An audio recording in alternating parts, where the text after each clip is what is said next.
প্রতি বছর রমজান মাস তোমাদেরকে ঘুরায় ঘুরায় সামনে এনে হাজির করে দেই।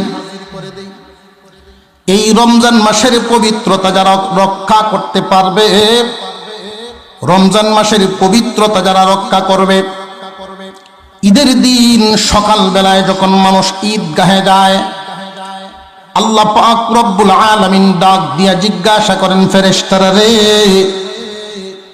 যেই শ্রমিক তার মালিকের কাজ পরিপূর্ণ আদায় করলো, মালিকের উচিত কি? মালিকের উচিত কি? ফেরেশতারা ডাক দিয়া বলে, মালিকের উচিত হলো পরিপূর্ণ বদলা আদায় করে দেওয়া।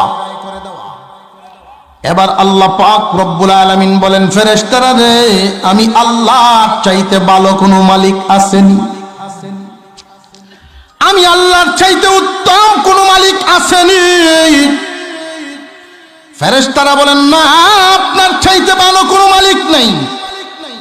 আল্লাহ পাক রব্বুল আলামিন বলেন, তাহলে তোমরা সাক্ষী থাকো, যারা রমজান মাসের পবিত্রতা রক্ষা করলো, রমজানের পবিত্রতা রক্ষা করে যারা ঈদগাহে এসে হাজির হলো, আমি আল্লাহ এদের সবাইকে নবজাতক শিশুর মতো নিষ্পাপ বানায়া দিলাম।